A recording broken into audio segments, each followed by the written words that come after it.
عزتمنو مسلمانانو وروڼو،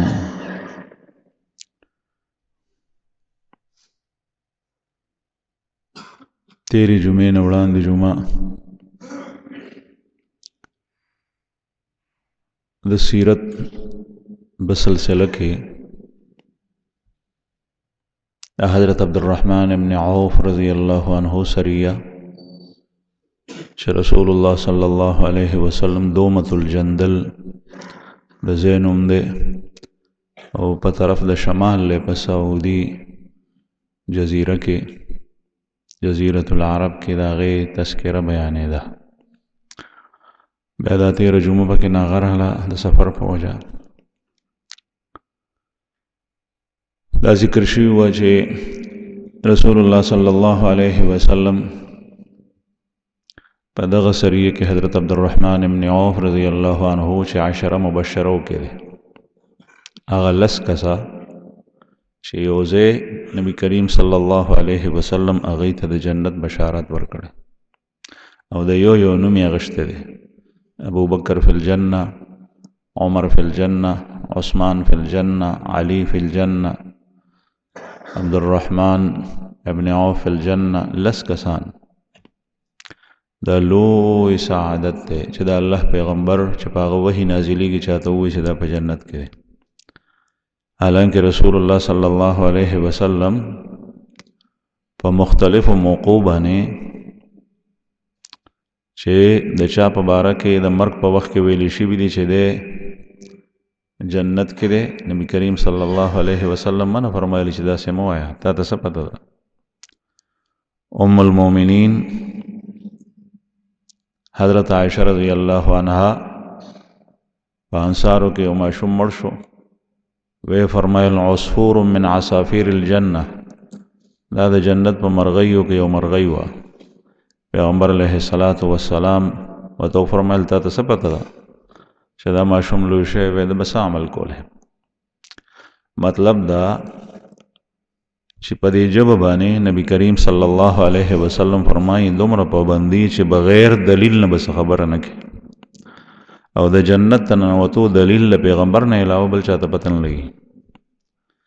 ځکه چې دا الله جل جلاله ته پته ده چې هغه څوک جنت ته داخلوي او څوک جهنم ته. دا بېله خبره ده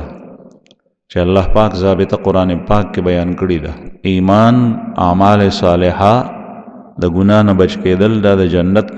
سبب دی. او دغسې به وي د الله جل شانه نه امید ساتل پکار دي، لیکن حتمی طور سره د چا په باره کې ویل چې دا سړی جنتی دی او الله جل جلاله نی ویلی، نو دا د ځان نه خبره کول دي. نو سره د دې رسول الله صلی الله علیه وسلم د دې لسو کسانو په باره کې په یو ځای په یو موقع د جنت بشارت ورکړی. لیکن دام عجیبه خبره ده د خوږ پیغمبر صلی الله علیه وسلم د صحبت او د هغې په مجلس کې د ناستې چې دې خوشخبرۍ او زیري سره په دې صحابه کرامو کې هیڅ قسم فرق نه دی راغلی. یعنی یو سړي ته چې دا زیری حاصل شي چې زه به جنت ته ځم، بس بیا هغه فخریه د تفاخر په طور وینام کوي او بیا هغه وایي اعمالو ته ضرورت څه دی. سره د دې دا حضرات په نسبت د پخوا د دې زیري نه رستو په عمل صالح کې په طاعاتو کې د نور صحابو په مقابله کې نور مخکې او د دې دغه وجه و چې نبی کریم صلی الله علیه وسلم د جنت بشارت ورکوي. الله جل شانه ته پته و چې د دې راتلونکي وخت کې اعمال څنګه دي، د دې سوچ او نظریه او عقیده تر مرګ پورې څنګه ده، د دغه وجه نه د جنت زیری ورکړی شو. تاسو ته څو وارې ذکر شوي چې حضرت عمر بن خطاب رضی الله عنه امیر المؤمنین د خپل ځان په باره کې په آخر وخته پورې د نفاق شک کولو چې زه چېرته منافق خو نه، او بیا د حضرت حذیفه رضی الله عنه نه په مختلفو موقعو باندې تپوس کول. نو یو سړي چې د جنت زیری ورکړی شوی نو هغه به منافق څنګه وي؟ لیکن دا د هغه ایمان دا داغه تواضع وا څومره چې یو سړی ایمان مضبوطی دومره دی یریږي چې زما بس کیږي او چې کله یو سړی د خپل نفس نه پر امید شي دی وایي چې نه ما ته بس نجات او نجات خطا نشته دا د ایمان د کمزورتیا علامه ده څومره چې سړی په خپل نفس په خپل عمل یریږي دا د ایمان د کلکوالي نښه ده چې ایمان مضبوط دی ځکه بہرحال عبدالرحمن ابن عوف رضی اللہ عنہ رسول اللہ صلی اللہ علیہ وسلم یہ آواز باندې تاسو پوهیږئ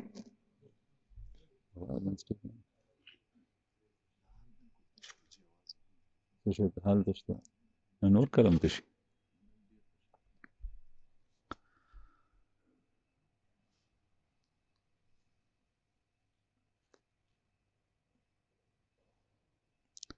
حضرت عبدالرحمن ابن عوف رضی اللہ عنہ رسول اللہ صلی اللہ علیہ وسلم دومت الجندل طرف تاستی او سو کسان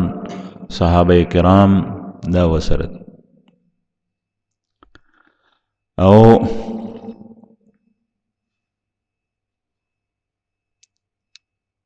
عبداللہ ابن عمر رضی اللہ عنہما فرمائی چې رسول اللہ صلی اللہ علیہ وسلم سره په مجلس کې ناستم په دغه مجلس کې نور صحابه کرام او اجل صحابه ابو بکر صدیق رضی اللہ عنہ حضرت عمر رضی اللہ عنہ حضرت عثمان رضی اللہ عنہ حضرت علی رضی اللہ عنہ عبدالرحمن ابن عوف رضی اللہ عنہ عبداللہ ابن مسعود رضی اللہ عنہ معاذ ابن جبل رضی اللہ عنہ حذیفہ بن الیمان رضی اللہ عنہ ابو سعید خدری رضی اللہ عنہ دا ټول حضرات و یو زوم وی عبداللہ ابن عمر سے وی چې په دې کې انصاری رالو دغه انصاری واقعه تاسو ته مخکې شروع شوې وه پوره شوې نه وه دغه نوجوان زلمی رسول الله صلی الله علیه وسلم ترالو تپوس کوي چې یا رسول الله من افضل الناس په خلکو کې افضل ترین کس څوک دی ټولو کې غوره نبی کریم صلی الله علیه وسلم وتو فرمایل احسنهم اخلاقا چې د چا اخلاق کوي دویم تپوس هغه دا وکړو من اکیس الناس یا رسول اللہ یا رسول اللہ په خلکو کې اخیار ترین کس څوک دی چې ډېر اخیاري رسول الله صلی الله علیه وسلم وتو فرمایل اکثرهم ذکرا للموت واکثرهم استعدادا له قبل ان ينزل به هغه کس زیات اختیار دی چې څوک مرګ ډېر ډېر یادوي مرګ ډېر ډېر یادوي واکثرهم استعدادا له او چې څوک مرګ ته تیارې ډېر کوي مرګ ته تیارې یعنی د مرګ په وخت کې د مرګ نه وروسته په قبر کې بیا په حشر کې بیا تله د میزان څخه پل صراط څخه الله جل شانه ته د پیشي په وخت کې کوم اعمال بکار راځي څه ذخیره ځان سره یوسم نو چې کوم سړی دا ذخیره ځان ته ډېره کې زیاده راه دا سړی ډېر هوښیار دی او د آخرت استعداد او تیارې هغه ایمان او اعمال صالحه دي ایمان او اعمال صالحه او د الله جل شانه چې کوم څه نه منع فرمایلی دا غیر نه بچ کېدل رسول الله صلی الله علیه وسلم وتداو فرمایل بیا نبی کریم صلی الله علیه وسلم صحابه ته یو څو خبرې وکړي وی فرمایل چې یو څو څیزونه داسې دي چې هغه ډېر خطرناک دي د یو قوم دپاره چې په خلکو کې هغه راشي یو څو خوبۍ داسې دي او الله جل شانه دې تاسو د هغې نه بچ کړي رسول الله صلی الله علیه وسلم صحابو ته وفرمایل بیا نبی کریم صلی الله علیه وسلم هغه څیزونه ذکر کړل 15 څیزونه رسول الله صلی الله علیه وسلم ذکر کړل پاغی کی ڈنبے شیدہ ذکر کو چې په کوم قوم کې فحشا او بے حیائی زیات شي نو دا قوم په تعاون کې په وبایي امراضو کې او داسې بیماری کې مبتلا شي چې دا بیماری مخ کې چانی لیدلې کوم قوم کې چې فحشا او بے حیايي د عام شي هغه قوم به په طاعون کې په وبایي امراضو کې او داسې بیماریو کې مبتلا شي چې هغه بیماری مخکې بني. زما عزتمند دا 15 خبرې رسول الله صلی الله علیه وسلم کړي، په هغې کې دا ډومبۍ خبره ده. او دویمه رسول الله صلی الله علیه وسلم چې کومه او فرمایله هغه دا چې کوم قوم په طول کې کمې په هغې کې راشي او طول کم ورکوي بل ته، نو هغې به مشقتونو سره مخامخ شي او په هغې باندې به ظالم حکمران مسلط شي، بادشاه حکمران طبقه دا به ظالمان وي. دریم رسول الله صلی الله علیه وسلم فرمایل چې کوم قوم زکات ورکول بند کی، زکات نه ورکول کېږي په هغې کې، نو الله جل جلاله په هغې باندې باران بند کی. او که حیوانات او زناور نه وی نو بیا به دی د هغې د وجې نه خدای باران وورئ، که دا نه وی نو دی په دې کې په قحط کې مړو. څلورم رسول الله صلی الله علیه وسلم فرمایل چې کوم قوم د الله او د الله د رسول سره کړی لوز عهد و پیمان مات کی، نو الله جل جلاله په هغې باندې د دی نه غیر کس مسلط کی. داسې بادشاه په مسلط شي چې هغه مسلمان نی، کافر وي، او بیا د دوی په علاقه کې چې څومره ذخایر وي او دوی سره څومره مال او متاع وي هغه ټول ځان سره یوسي، دی دغسې تش پاتې کړي. پنځمه خبر رسول الله صلی الله علیه وسلم فرمایله هغه دا چې د کوم قوم حکمرانان یعنی د مسلمانانو هغه د شر نه خلاف فیصلې کوي او ظالم او متکبر او سرکش جوړ شي، سرکشي اختیار کی، د الله د دین نه باغی شي، سرکش او فیصلې په شریعت باندې نه کوي، نو دغه وخت په دغه قوم کې تفرق او انتشار پیدا شي، ډله بندي، خلق ډلې ډلې شي، جماعتونو کې تقسیم شي، او د مسلمان قوم لپاره انتهایی خطرناک شي هغه تفرق او انتشار دی. قرآن کریم کې الله پاک فرمایي ولا تکونوا کالذین تفرقوا واختلفوا من بعد ما جاءهم البینات. اے مسلمانانو تاسو د هغه خلکو په شان مه جوړیږئ چې هغوی تفرق اختیار کول، ډلې ډلې شول، پرې په جنبې پکې جوړې شوې او هغوی کې اختلاف پیدا شو. بل ځای الله جل جلاله فرمایي واعتصموا بحبل الله جميعا ولا تفرقوا. تاسو د الله جل جلاله رسۍ سره منګول کلکې ولګوئ، ولا تفرقوا، او تاسو بیلیږئ ما،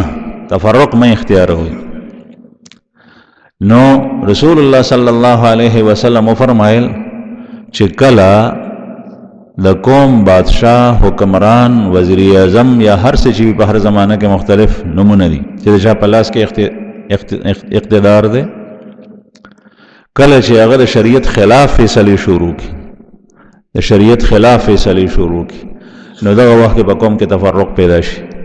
نن سبا زمونږ په ملک کې د شرع خلاف فیصلې کړي، که اصول ویم، قانون شته، موجود دی، جوړ شوی دی، د هغې شقونه هم شته، د هغې دفعات هم شته، لیکن فیصله په هغې نه کوي. دوه څیزونه ضروري دي، یو قانون د شرع مطابق ضروری دی، او دویم په هغې باندې عمل کوونکي طبقه هغه د شرع مطابق چې هغه په دین باندې چلی. حجاج ابن یوسف په زمانه کې قانونو، لیکن د سره سره ظلم کې مشهورو، بے گناه به خلق را نیول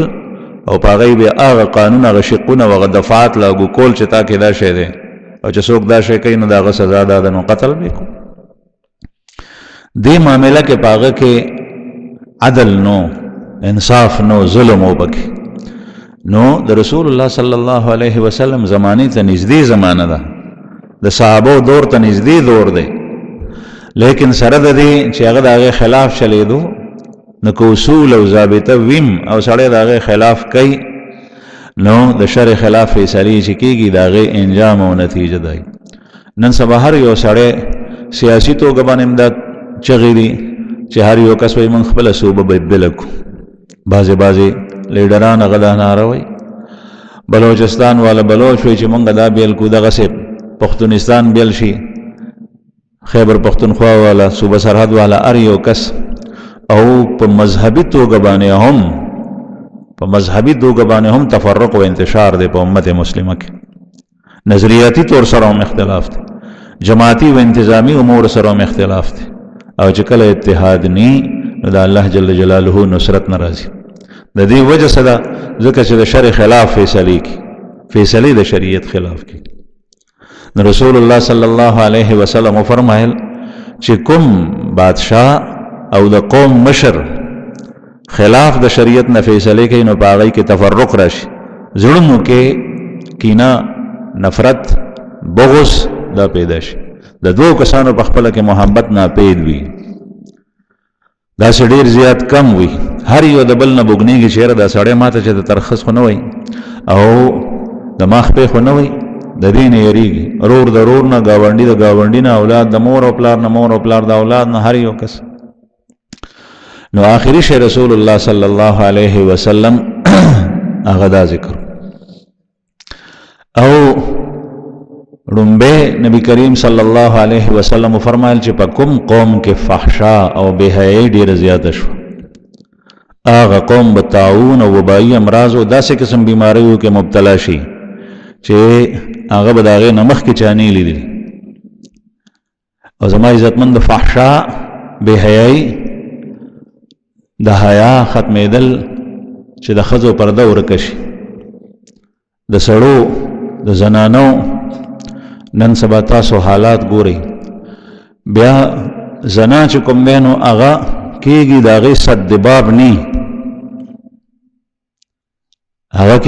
سد باب نی، روزانه په اخباراتو کې مختلف واقعات راځي او په اخباراتو کې د دې ورکول د تشهیر د افشا دی، د فحشا دی. او فحشا په خپل باندې حرام ده او د هغې تشهیر هم حرام دی. زنا کول حرام دي او د هغې نه خلک خبرول دا حرام دي. زمونږ د میډیا په اخبارات په هغې کې دغه کردار ادا کوي.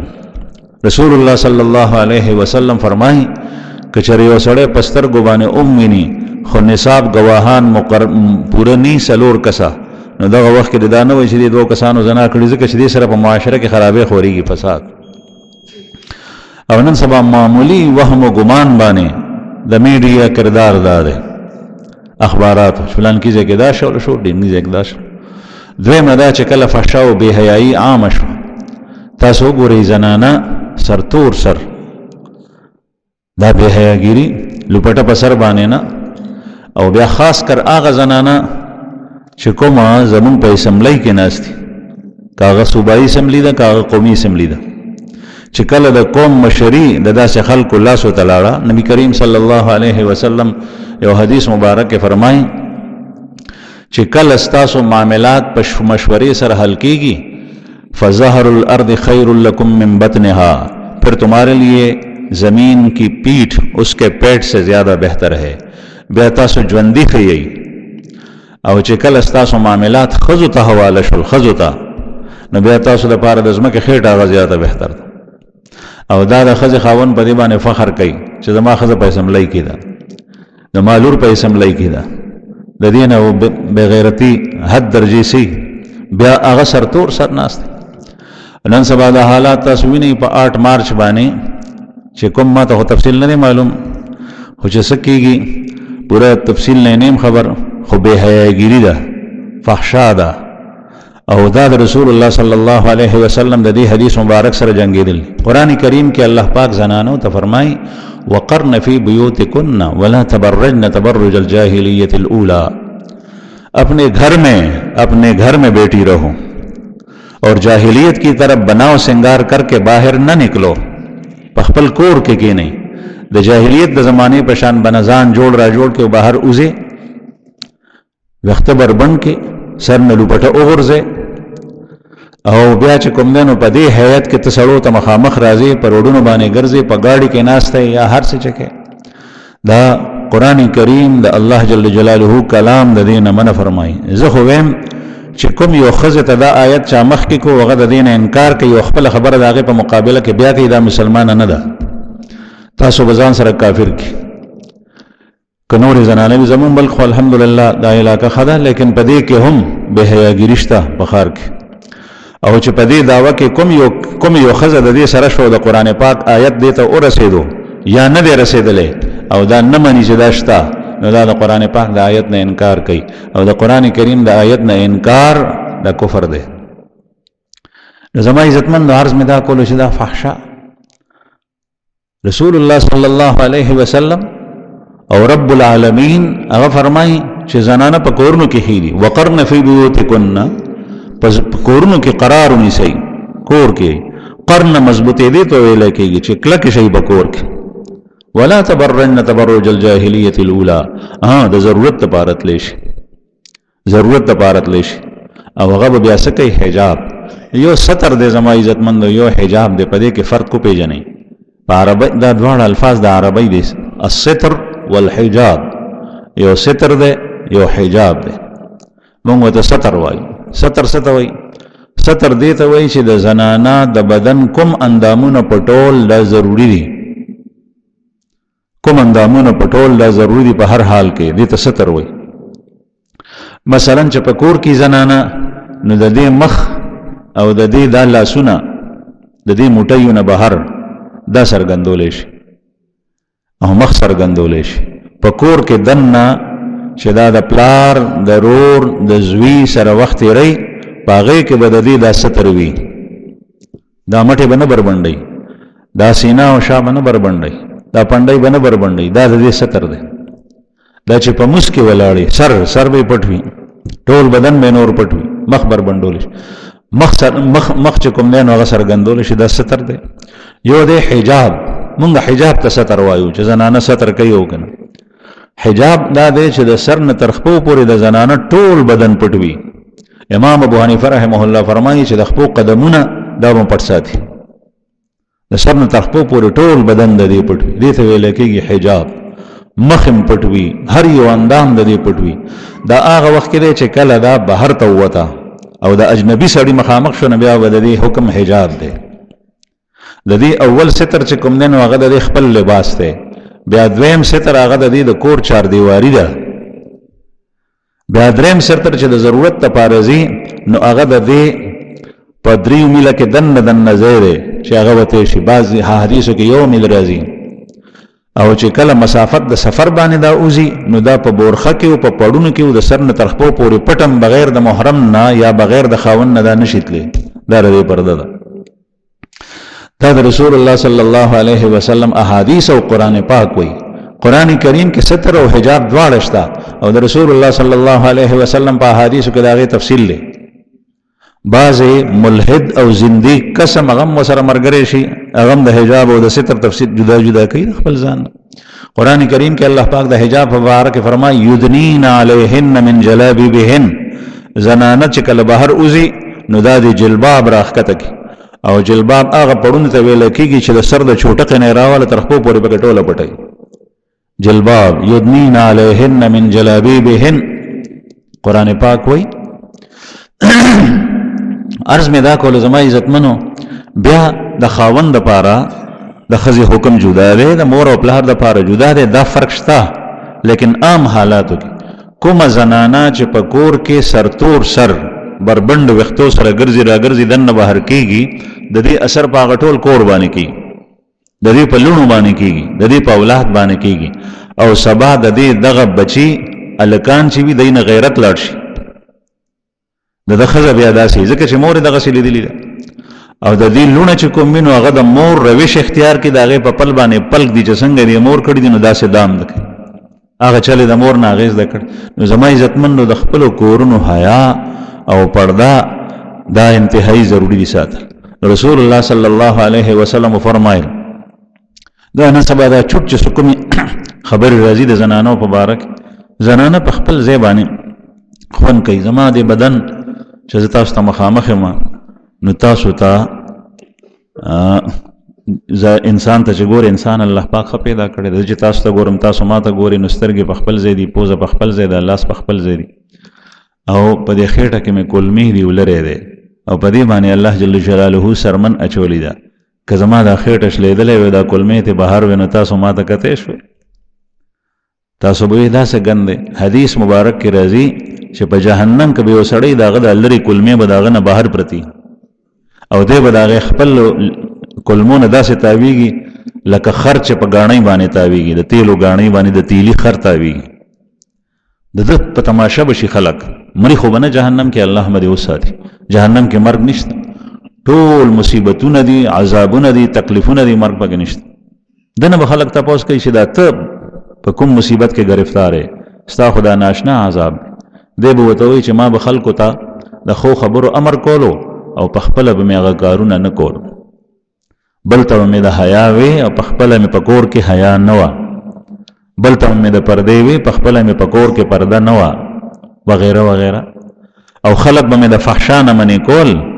چې بد کارونه مه کوئ او په خپله مې هغه کار کولو ځکه زما سره داسې و ما به امر بالمعروف کولو ولم آتی هغه به مې کولو نه او خلک به مې د منکر نه منې کولو په خپله به مې هغه کار کولو خلکو ته مې وی چې سود حرام دی رشوت حرام دی او په خپله مې هغه کارونه کول نو عرض مې دا کول زما عزتمند نو چې رسول الله صلی الله علیه وسلم فرمایي چې په کوم قوم کې بے حیايي او فحشا دا ډېره شوه هغه قوم به طاعون او مختلف وبایي امراضو کې مبتلا شي چې دا به چا مخکې ولیدلي نه نن سبا تاسو وینئ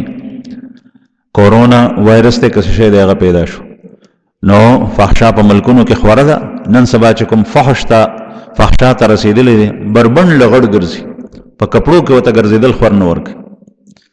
او حیوان الله جل جلاله بیا هم داغه د پردې تنظیم کړی دی په لکۍ او په ویښتو کې پټ کړی دی لیکن انسان چې کوم دی نو هغه ته دا لباس پیدا کړی خذو زینتکم عند کل مسجد لباس او پوشاک اچول لا فرض دی او بربند ګرځېدل لا حرام دی انسان الله جل جلاله پیدا کړی داسې دی او بیا دې حد فحشا او ازادي لاړه د نفس ازادي چې دا نه خوښي چې سړی په کپړو کې وګرځي داسې ملکونه شته نو زما عزتمند رسول الله صلی الله علیه وسلم فرمایي چې هغه قوم به په طاعون او وبایي امراضو کې کورونا وایرس راغلی ټوله دنیا بعضې ملکونه هر لحاظ سره تاوان کې روان دي څومره تاوان حرمین شریفین غونې مقدس ځایونه اوس ما ته لږ ساعت مخکې ټلیفون شو وی چې موږ مدینه منوره کې یو مدینه منورې نه مکې ته ځو او عمرې ته خو هلته نه پرېږدي نو احرام وتړو که نه نو ما ورته احرام به څنګه تړې خو مدینه منوره کې وخت تېر کا او د مدینې منورې نه نیغ جدې ته لاړ شو جدې نه په جاز کې راغی یو سړی پیسې هم ورکي زنانم وي ورسره نارینه دي لاړ شي عمرې ته او بیا حالت دغه مطاف بالکل خالی یو کس پکې په نظر نه مسجد نبوي هغې ته دروازې تالې لګولې دا حالت شو دا د دې یو سیس سره وبایي مرض سره او د دې شاته بنیاد خلک څه لټوي خلک چې څه لټوي هغه دی لیکن اصل دا ده چې فحشا او بې حیایي په خلکو کې راغله د هغې بنیاد ده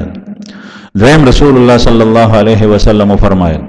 چې کوم قوم په ناب تول کې کمی شروع کړي ناب تول کې کمی شروع کړي نو دوی به مصیبتونو کې ازمیختونو کې مبتلا شي او ظالم او جابر حکمران به مسلط شي قرآن کریم کې الله پاک فرمایي ویل للمطففین الذين اذا اكتالوا على الناس يستوفون واذا كالوهم او وزنوهم يخسرون هلاکت ته تباہی ده بربادی ده د هغه چا دپاره للمطففین چې غي تطفیف کوي کمه کوي په ناب تول کې ورکړه الذين اذا اكتالوا على الناس يستوفون چې د کله د بل نه شی اخلي نو پوره اخلي قرآن پاک صفا صفا بیان کوي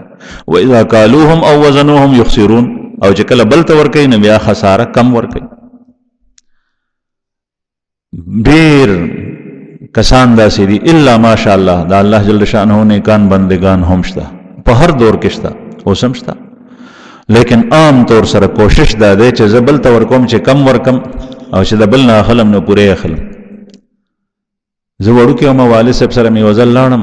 والد صاحب مې اوږه اغوښتي وه وړوکی بېپار به یې کولو نو هغه چې د چا اوږه وه اوږه یې تلله نو هغه به ډنډۍ واله څه چل به یې کولو هغه چابړی به دروند ښکارېدو د اوږې واله نو والد صاحب مې پوه شو نو هغه ورته وایي ته دا لاس لرې که نو چې لاس یې لرې کړو نو هغه چابړی د اوږې واله په بره لاړو او کاڼي واله ښکته شو نو پلار مې ورته وایي چې داسې دي وایي دا یوه دی پکې داسې که نه والد صاحب مې ورته وایي دا یوه نه وه دا ټولې همدغسې وي یعنې چې د اوږې کوم چابړی هغه سپک او چې په کوم کې کاڼی پروت دی نو هغه دروند د دې مسکین دغه وصف په روټۍ کې وهل کول په کپړه کې وهل کول ما اورېدلي دي لیدلي مې دي والله اعلم چې بعضې د فروټو دوکانونه هغه سړی پورته ناست یا د اوچې میوې تله لاندې ګاښ ته نه ښکاري ګاښ ښکته وي او په هغې کې دننه کاڼی پروت وي چې فروټ اچوي نو پاو یې پکې اچولی یا نیم سیری نو نیم سیر فروټ کم لاړ شي سړي ته دا مرض چې په چا کې وي نو د الله جل جلاله نصرت نه د خدای عذاب راځي د شعیب علیه السلام په قوم باندې د الله جل جلاله عذاب راغلی او د هغې وجه دا بیان شوي وه چې په ناب تول کې هغوی کمی کولو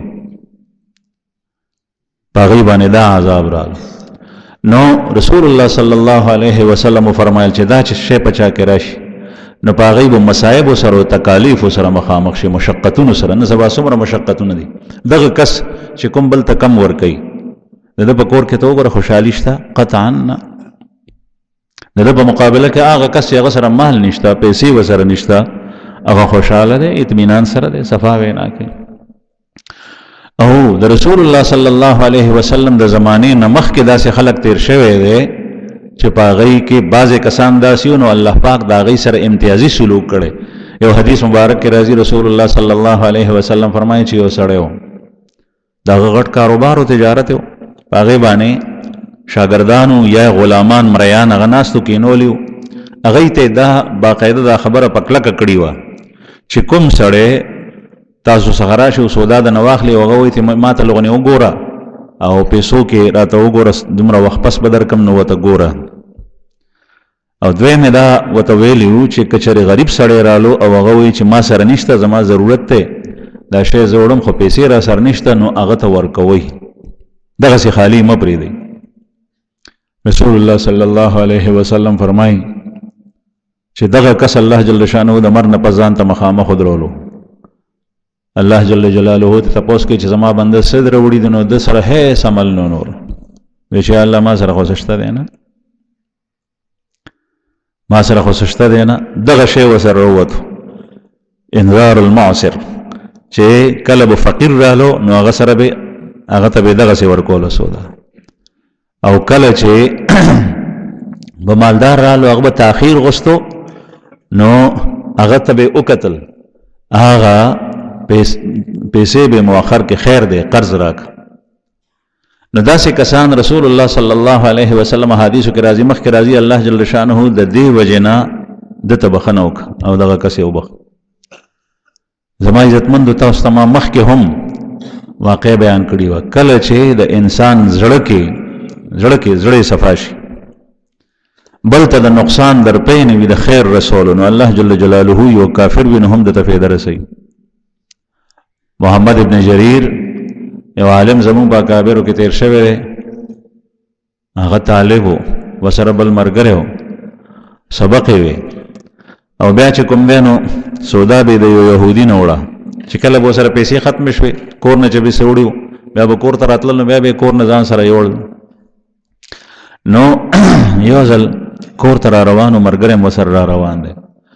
نو هغه یهودي دکاندار باندې تېرېدل نو هغه ولیدل هغه ورته آواز وکړو چې ای طالبانو راشئ دوی ودرېدل وایي څه چل دی وایي چېرته دی وایي مونږ کور ته ځو څه کوئ کور نه خرچه راړو یهودي ورته وایي چې ستاسو څه پکار دی سودا زما نه یوسئ وایي چې تا نه یې وړو بیا قرض درکوو نو په قرضو چې وړو نو په نقدو باندې یوسو خرچه راړو نو بیا به یې د نه یوسو هغه ورته وایي چې نه تاسو نه پیسې نه غواړم په دغه ورځ باندې نور کله به سودا ورکوله په بیه په دغه ورځ باندې وایي چې نه پیسې مه راکوئ هغه دی ورته وایي چې ته خو یهودي مونږ مسلمانان یو وایي تاسو په ما څه کوئ چې زه یهودي یم که څه یم خو زما نه سودا وړئ او اسې در کوم چې څومره تاسو دلته کېئ مفت زما نه سودا وړئ پیسې ما ته مه راکوئ هغه يهودي دی پرې نه خل کورته سودای وته هغه وخم ورکه روزانه به ورکوله دی چې کله دلته نه سبق پوره کو د استاد نه بیا دی وی چې څه وخت پس مونږ لاړو حج ته خانه کعبه نګر چا پیر طواف کو طواف دوران کې مونږ مقام ابراهیم څخه یو سړی ولیدو چې ناست دی او په دعای لاس پورته کړی نو ما چې وکتل نو د یهودي په شکل کې و دغه یهودي مرګري نه مې تاسو کو چې وګوره دا يهودي نه دی نو هغه په غور سره وکتل وی چې او دا خو دی اول مونږ شک کولو چې سینې بل سوکي پته راته ولګېده چې بیا هغه څخه نږدې شو چې هغه شک بل لري کو هغه ته مې ته فلان کې نه وی چې یم کنه مونږ وته وی چې ته خو يهودي نو يهود خو دلته ناراضي کافر ته څه کې هغه وی چې زه مسلمان شوم او بیا وی چې تاسو د برکت مسلمان شوم الحمدلله دوی وی چې مونږ حیران شوي مونږ وته زمونږ د برکت څنګه زمونږ د وجه څنګه وی تاسو چې ما سودا اسې در کوله نو زما په زړه کې دغه وخت کې تاسو په باره کې ښه احساسات ښه جذبات ښه ارادې وي ما وی چې دا د دین اسلام طالبان دي او دوی ته دا سودا مفت ورک نو چې کله تاسو رالی نو ما نبی کریم صلی الله علیه وسلم یو شپه په خوب کې ولیدو ما ته پیغمبر علیه الصلاۃ والسلام فرمایي چې پاس فلان کی الله جل جلاله څخه استاد اسلام فیصله شوی ته مسلمان شوی وی چې زه پاسېدم نو زه حیرانم چې ما دا څنګه خوب ولیدو خزه ته مې وی چې خزه ما خو د مسلمانانو پیغمبر په خوب کې لیدل دی او ما ته داسې وی نو خزه مې راته وی چې ما هم دغه څه خوب لیدل دی او په کور کې چې څومره لونه زامن وغه ټول نو مونږ ټول په شریکه د ایړه لاړو نږدې چې کوم جمعاتو هغه جماعت امام صاحب او عالم تکې ناستو مونږ وته وی چې مونږ د کلمه وایو نو ټول مسلمانان شو او الحمدلله وس طاقت مې ونه مونږ ټول زمرا حج تر غلم خزم امراغلی دا ولونه زامن مې ټول راغلي نو عرض مې دا کول زما عزتمندو چې الله جل شانه ډېر قدردان دی هغه شکور دی پناب تول کې کمه دې سره پجون کې اطمینان ني چین ني سکون ني ظالم خلق بدرمانه مسلطي کې هغه پیسې بتا جمع کړي په بل لار باندې دا جواری ده د شریعت خلاف د دین خلاف ورزي کول دا په منځره د جواری د حرام مال له رشوت ته اخلي خو په دې حرام کې به برکت نه ستا دعا باندې قبليږي ستا اعمال او عبادت باندې دا اثر اچي رسول الله صلی الله علیه وسلم فرمایي من شرب الخمر چچا شراب اسکل لم يقبل الله صلاته 40 صباحا الله جل شانه د دم سلوي خرز پورې نه قبلي حرام ساس کې ګډ دی اسکلو مزنه قبلي نو عرض می دا کول زما عزت من دویم شه دا دریم شه رسول الله صلی الله علیه وسلم ذکر کو چې زکات کوم قوم نور کوي په غیبانه باران بنشي نو که باران شته د خنن سبا تاسو ګوري یو شی کوم سمره ګران دی او حدیث مبارک کې دا ذکر کړی د کدا حیوانات نه وي نو بیا به بالکل باران بند کې دې شیدا د حیوانات په وجه الله جل جلاله په مونږ باندې وري زمونږ رب څومره مهربان دی زه حیران شم چې په وخت باندې باران په وخت باندې اوس نن سبا غلیتا د خار خلق خو په دې سيزونو ته خیال نه کوي لیکن دا یاد ساتي چې ستا خېټه ته کوم خوراک زی نو دا د چا په پټی کې کیږي نو الزی نو ته د خپل زمیدار رور د پاره دغه سه دعا کو لکه څنګه چې ځان د پاره کې او زمیدار ته پکار دي چې د الله شکر ادا کوي په وخت باندې باران نن سبا چې څنګه غنمو ته ضرورت ته او دینه پس بمبل وباسي نو الله جل شانه په باندې په وخت باندې باران و خو دې سره په دې علاقې کې یو بل خبره دا ضمنن ذکر کوم په دې علاقې په خالصه کې بعضی رونه زمیدار غنم وکړي نو غنم بیا په میخواله باندې خرڅ کی میخواله باندې دې سره د ما طبیعت ډېر زیات ګډوډ شي چې وینم چې دا پټه خشته مزیدار غنم دي تک تور او هغه چرته په میخواله باندې واغې باندې خرڅ کړي دي غیري به میخ غنم خو دا خو د انسان د پاره داسې خوراک ته چې بغیر پخکړی بغیر سالن بغیر د پخلینا صرف روټۍ ته خوري نو دې سره انسان پایو تکړکیږي مضبوطیږي الله جل جلاله د انسان د پاره دا پیدا کړی بنی آدم د پاره د میخې د پاره خو شوتل شته د میخې د پاره نور سيزونه شته د وربشو خیس شته دنیا سيزونه دي هغه سيس چې کوم نه په حیوانات او په زناور باندې خورو مزیدار فصل او هغه ته بیا په نیمه کې اورې به یا بمبلې کړی یا نه کړی، دا مناسب نه ښکاري، دا ناقدري ده. قدر دا دی چې الله جل شانه کوم شی د کوم څیز دپاره پیدا کړی په هغه څیز باندې ته یې ورکړو. پټکی په سر باندې د کېښودی ته یې په خپو کې راکاږي، او سپلی په خپو کې پیزار اچولی و ته یې په سر باندې کېږدي، دا ناقدري ده. روټۍ چې کوم دی نو لاندې نیولې ده او بل یو شی دې په د پاسه ایښی دی. قرآن کریم لاندې دی، لوښی دې په د پاسه ایښی، اعوذ بالله. دینی کتاب لاندې دی، لوښی دې په د پاسه، دا ناقدري ده، بې ادبي ده او ناقدري ده. او الله جل جلاله د نعمتونو چې قدر ونشي نو الله پاک هغه اخلي. نو دریم شی دا چې کوم قوم زکات نه ورکوي، او څلورم رسول الله صلی الله علیه وسلم فرمایل، پنځم خو مې ویلو، څلورم دا چې کوم قوم د الله او د الله د رسول سره کړی لوز مات کی، کړی لوز،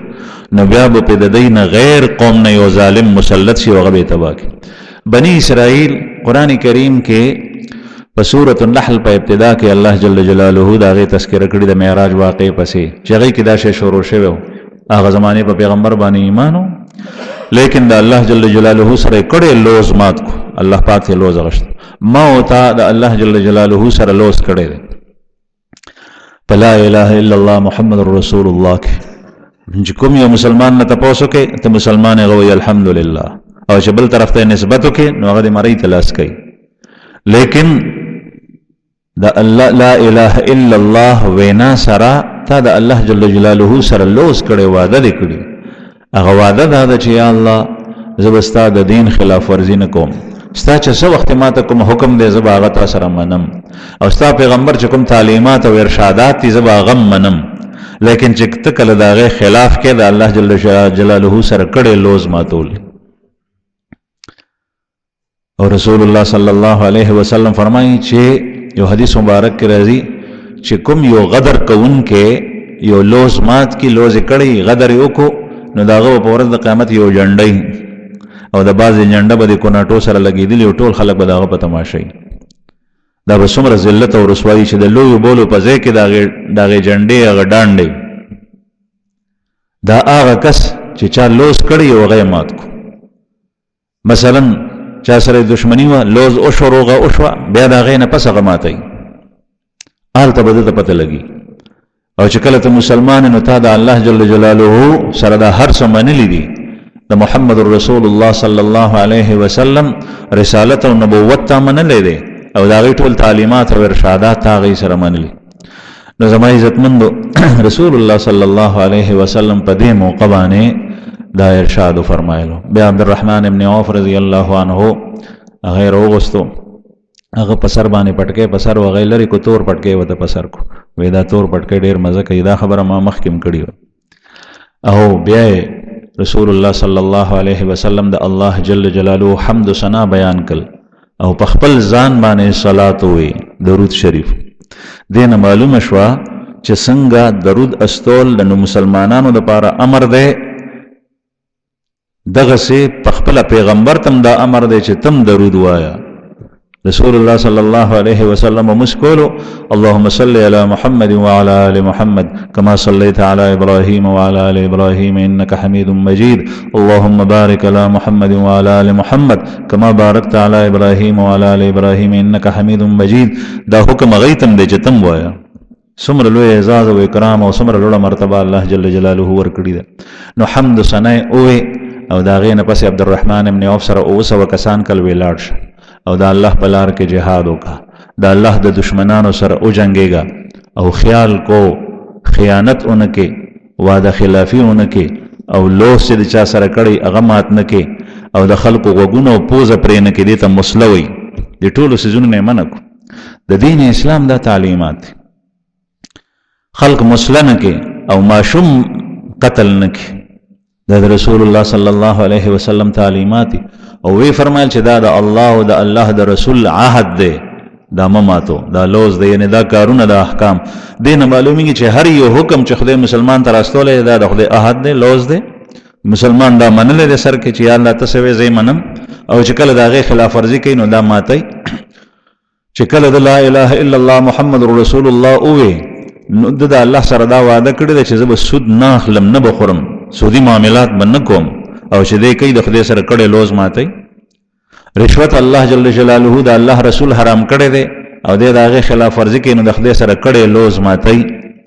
نو عبدالرحمن ابن عوف رضی الله عنه یې واستول پیشګویي ورته ورکړه چې ته لاړ شي او د دومة الجندل د بادشاه د هغه لور